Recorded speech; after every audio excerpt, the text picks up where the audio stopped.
if I think about AI at its most useless, um, things like get me a recipe or other search engine type uses.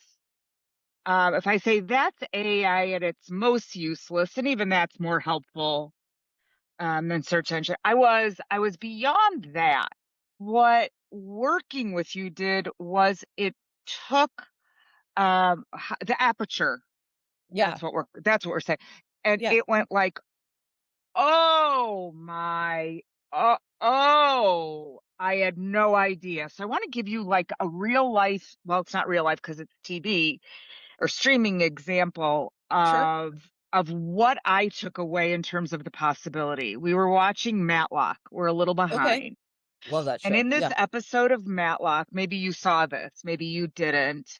I'll forget all the names, but a woman who plays a psychologist is using AI to bring up images of her mother who's dead Mhm. and having a conversation. So just like you and I are, the you in this from my lens would be my mother who is passed, her voice, her image, and she and her sister were working on it. Her sister is dying, and now there's a whole custody thing over Right. who owns the business. Right. And I'm like, that's Ryan's mother. That's what Ryan did. Ryan recorded his mother's voice, and he told us about this. And I'm like, a year ago, Emily, just Mhm. try like a year in AI. I'm not telling you this, like you don't know, but like for someone like a year in AI, it's forever. So he's telling the story of how he recorded his mother's voice and he taught AI how to speak like her, and sometimes he'll have her write him a letter in Mhm. her voice, and it feels like her. And at times when he needs her, he can do that. Now, to me, that sounded like science fiction. And then it shows up on Matlock in an episode. And I'm like, oh, I know this. Mhm. I don't want to do that. I don't think. But then I said to my husband, I don't know. That's that's kind of cool. It'd be great to have you around. You who knew me, like you can train AI to know you. I didn't know that before meeting you. I didn't understand how to make sure AI worked for you. Now, today, a year later, um, they're doing a better job teaching you how to use them. Um, I'm confident enough 6 months ago to say I don't like chat. Um, Chat is way too felicitous and positive Mhm. and perky, and that's annoying to me. Right. Um, and I don't trust chat anymore because of that. So I switched to Sure. Claude, and Claude has a better, they're different. I Right. wouldn't have known that. And so, and then there were other things that I learned from you that are beyond useful for me now that I would never have known. Manus, for example. Someone brings up Manus, and I know enough to know, but maybe I'm not using Manus like one of your other participants who just took Manus and ran. I think one of the things, Emily, that I found so valuable about our time together around AI was normalizing something that some people, and I don't want to say my age, except for my age are the people I know. So there's a big difference, right? I'm Sure. not your age talking about my age, unless you know a lot of people my age. But um, if you listen or read fear mongers, then you won't even try, or you won't trust yourself that you know enough to not fall in love with an AI bot. Even the AI bot tells you don't do this, and you're like, nah, nah, I think I'm going to be all right, right? So I fear that for some, they're treating it like heroin. Never try heroin. You'll be a meat or crack or no, that's not what I mean. I don't mean heroin. I don't mean, doesn't matter. There's some injectable drug, like don't I do get it what you because, mean. Yeah, just I get like exactly what you mean. this Yeah, isn't that. yeah, And so you can tell I've really been thinking about this question before we met because there's some things that are just, I really want people to know about working with you guys on AI. My husband has a cousin in tech. Now he's got his own business and he does repair. I don't know what that means. I don't know if it's hardware. I don't know if it's software, sure.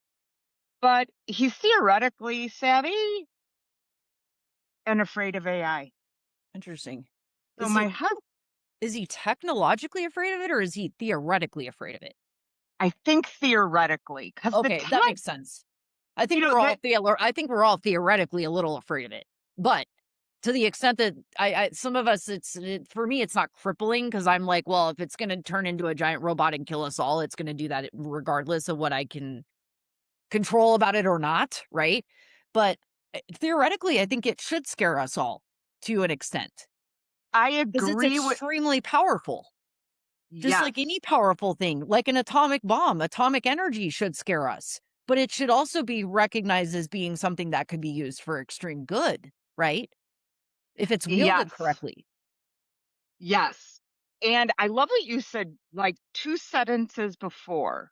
We should be afraid of it, and we should go ahead and use it anyway, because if it's going to kill us, it's going to kill us and we'll be dead.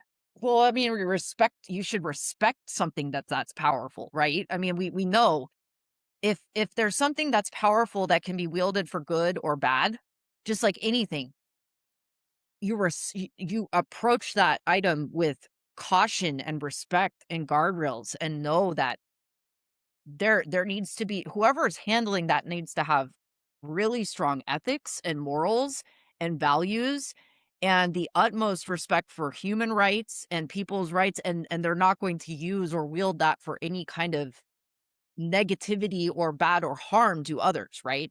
That's the difference. Is like, yeah, theoretically, I'm terrified of somebody dropping an atomic bomb on somebody, but theoretically, I'm also thrilled that we have atomic energy. See Right. what I'm saying? So it's one of 100%. those things where it's like you got to know, like, you know, just because something has the power to kill us all doesn't mean that it's negative if it's wielded the opposite way. So it's kind of one of those things of like, theoretically, yeah, I think AI should scare the hell out of all of us. But theoretically, I think it should be something that's celebrated by all of us if it's wielded correctly. Well, yeah, and I shared in our communication an example of that, two examples of what I personally consider to be the miracle. It's a miracle for me. Yeah. Like I think I'm the only person on earth who not only doesn't grasp Canva, not, just pick a thing and then just Yeah. change it out. That I get. But, manipulating it to look like I want it to. Not only don't I grasp how to do it, but I hate it. So that makes me, I think, one human on earth because everyone else loves it.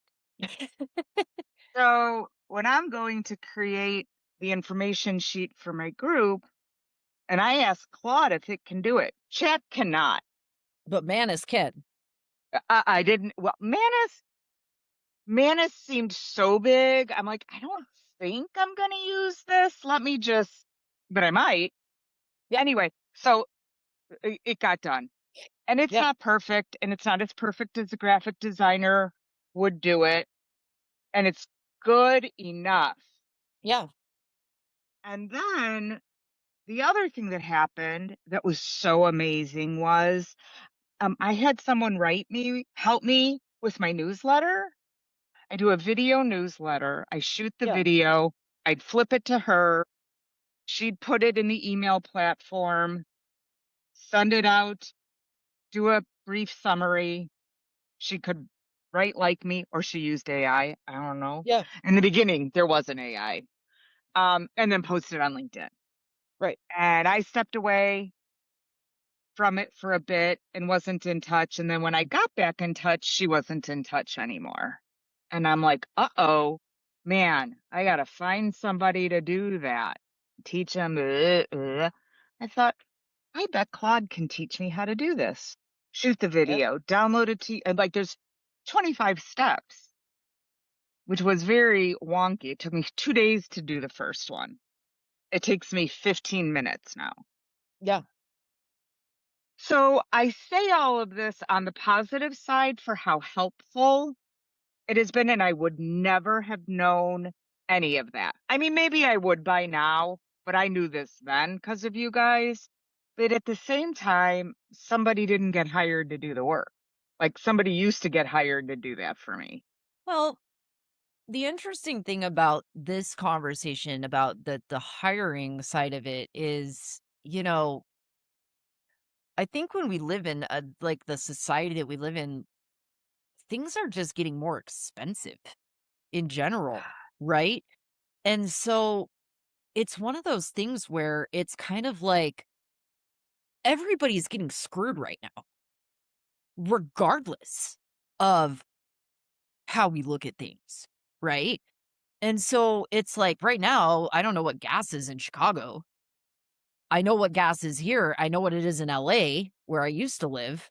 Glad I don't live in LA anymore, No kidding. you know? Um, and so I know what groceries are here because I just went grocery shopping, feeding 2 adult children in my home on top of myself and 2 cats that eat gourmet food. It's expensive. They eat better than I do. So, I mean, I get it, but it's like there are times where like I'm sure when most people can hire people, they will or they would love to. But right now, we're not in a situation a lot of people where they can afford to hire people. And so one of the great things about AI right now is like unfortunately people that used to be able to hire people or did at one point hire people aren't in that same boat anymore.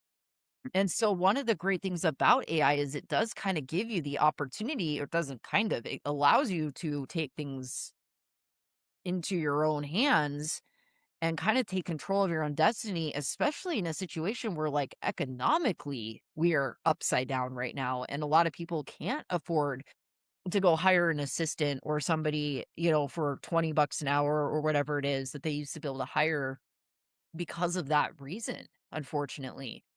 Um, but it's again, I also think as a boss, we should know how to do everything in our organization, even if we don't have somebody available. Because what happens if you can't hire somebody for whatever reason? Or you do hire Well, somebody and they don't do a good job and you're under a yeah. deadline and you got to redo it yourself at the last minute, Yeah, and I think that you that's know? quite true in small businesses. Like I That's a really, really good point. And I think the other thing about not knowing how or like even being in the neighborhood of how, Yeah. uh, is that folks can kind of pull one over on you about how long things take or how hard it is or how valuable they are. Especially if you're being billed hourly. Kinda. Yeah. Yeah. So, I can only tell you how much time and now before I was about to say time, effort, energy. What's actually true is the time is just different, Emily. I could have sat for hours trying to get started, to come up with the beginning salvo to, oh my God, and by then I'd get up and go do something else and this and that Yeah. and the what the beautiful part about AI is you never have to waste a minute getting started. It's Yeah. never good enough as is because it's not you. And if you want to put your own um influence in it, you'll never want it to be the end. Right. But oh my goodness. I mean, seriously, this newsletter, I just get the transcript and it writes a summary. Now it's my words. I did the video. It's my transcript. I shot it, Yep. but it's Yep. no Yeah. human should be without it. No, I agree, and I think it's only going to evolve, right? And it's only going to continue to make work evolve, which is what's Yes. interesting. We talk about work being the way that it was. I think what people are really struggling with right now is not the AI, it's the fact that work is evolving in the way that we have to think about it, in the way that we have to think about, do we really need a 40-hour work week anymore? Do we really need Yeah. all of these different things? Do we really need all of these different tools anymore? These different softwares that all do these different things. This is why companies are panicking, Yeah, that's because right. do we need all of these different things to do one job? Probably not. Probably not. Do we need Yeah, 50 people to do and I don't know that what the answer is in some industries, maybe. But the bottom line is, do we need are we really working as efficiently and as effectively as we need to be in some cases? Like you were saying, do we really know what the ins and outs of our businesses are, to the point that, like, do mm, we really know what our costs are of things? Have we really examined our businesses? Have we really looked at what's going on? Have we really looked at the product that we're putting out, how we're designing things? Are we really just designing things to take money from people because we're elongating processes unnecessarily? Like, what are we doing here? I There's a think lot of that's things going on. and another thing that came to my mind along with all of that is, where am I in my career and how much do I wanna go through this again? Right. Because if you're at a certain point in your career, you've been through this is probably gonna be your 4th time, Mhm.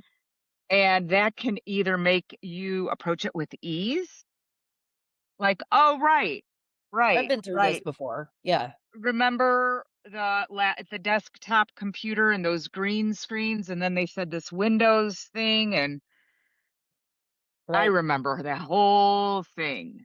Right. A friend of mine, Emily, did her dissertation, so that would have put us in our 20s, Sure. on this way of communicating called email. Yep. I And have I'm a like, friend that's "That similarly. Yep. right?" I'm Yeah. like, "That's ridiculous. Who's gonna do that?" So that also makes me think about one more stressor, which you guys will be able to help people with, and that is, who are the early adapters like you guys? Who adapted a little bit later on? Who's yet to adapt? Who are people who live in fear this is just another? Right. Who are people who overdo it every time? They over AI. Now they got an AI girlfriend, whatever, right? So, I Now we got mean, a whole other problem.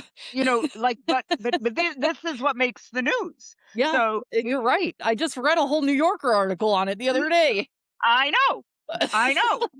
Or the AI who got the person to commit suicide. That Yeah. is also real. Yep. And I'm sure this isn't the first time that human overdid it or took it to the extreme. Yep. So this is only always present everywhere. And so we have to know ourselves. Yep. One of the few things where I think that this might differ, for example, from maybe a Facebook or an Instagram, is I'm not sure this is designed with your addiction in mind like those products were. It is It 100%, is. and they've done studies on, in fact, when I wrote that article on, or that post on China the other day and you responded to it, I Yeah. responded to you about the addiction issues that is Mm. built into this type of technology. So, social media is the biggest offender of this. Facebook, uh Instagram, Twitter, or I guess it's what is it now? X X. now. Truth, all of those platforms are designed with the addictive principles in mind so that when you go on there with the notifications and stuff, you're getting a dopamine hit every Yeah, yeah, time. yeah, but Every time also you get a AI? notification. That's all based on algorithms and AI and all of that stuff, and Mm. so you're getting those dopamine hits, which is why I believe very strongly there need to be age restrictions on social media. They need to do a better job of that kind of stuff. I'm totally against banning free speech, but I think if it's going to not have age restrictions on it, much like pornography, there needs to be age restrictions on it because some of the shit that gets posted on social media is just as bad as pornography, just Oh, in or other ways. worse, or Just in worse, other ways. or Yeah. worse. Just in other ways. So it's really, with some of the hate posting, especially you and I are Jewish against our community and some of the stuff that's being said right now Yeah. in ways like, yeah, it's horrific, right? So I it's think, not good.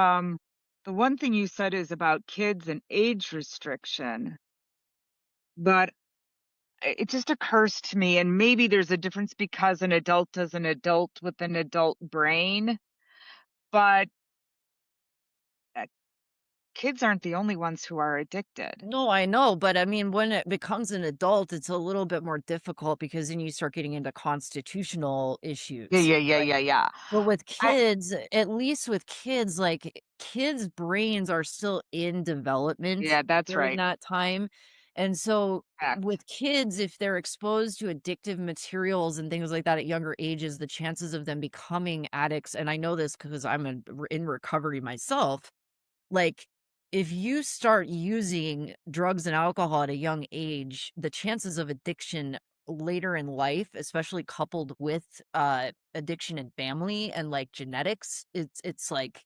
250% your odds go up. And so I think I mean, I'm glad when I was a kid, social media did not exist, right? Didn't come Same. out. Facebook did not come out till I was in the end of my college, right? And so I didn't have Facebook until I was like an adult. But again, like the proponents that they use to suck people into this is all based on addiction technology and it's very dangerous. And so I Yeah. think when you get into the constitutionality of it, like they need to do a better job, but also like it really goes to say a lot about mental health in our country and like the problems there, and that's a whole separate conversation. But yeah, I mean, we have to do a better job and they cannot be building that shit into our AI either. And if they're going to do stuff like that, which like we need to pass a legislature on, quite frankly. Um, but if they are going to do stuff like that, we need to ban it. We need to pass legislature on it.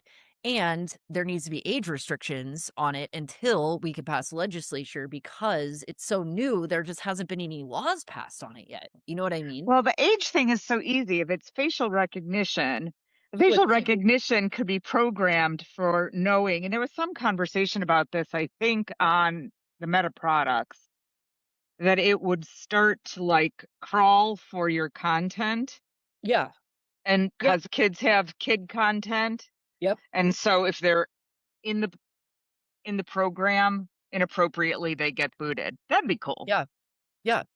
Yeah, it should. I mean, it really should. I mean, to me personally, I don't even think it should be on there in the first place, but I mean, like I said, you can't really restrict it because we have constitutional rights in place. But No, like I said, I think there should be this is why guardrails need to exist. 100%.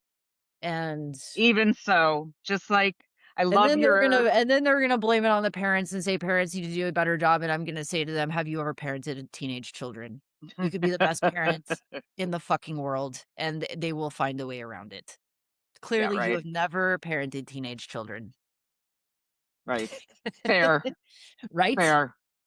So, I have 2 very well-behaved ones, but they still shock me from time to time when they get into things that they're not supposed to. Yeah, So, but hilarious. well, my dear, I really appreciate you, My and pleasure. So good to yes. be with you. Yeah, you too, and let me know if you need anything or, keep in touch. We have a program coming out, his book launched today, but we have a program coming out in July that's gonna be like $200 a month. That'll be a full AI course that includes his book and everything, so I'll let you guys know when it's coming Oh, out because great, it'll be a 90-day program, but it's like $200 a month. and great. it's only first come, first serve, so you wanna get in because then it jumps up to 2 grand a month, so I'll let you know Oh, great, when you can get in, so, great. hopefully, we'll be in touch here soon. Sounds So, great. awesome. Well, my dear, have a great Good to rest of be your with week. you. Thank you, I'll talk to you later. Bye. Bye.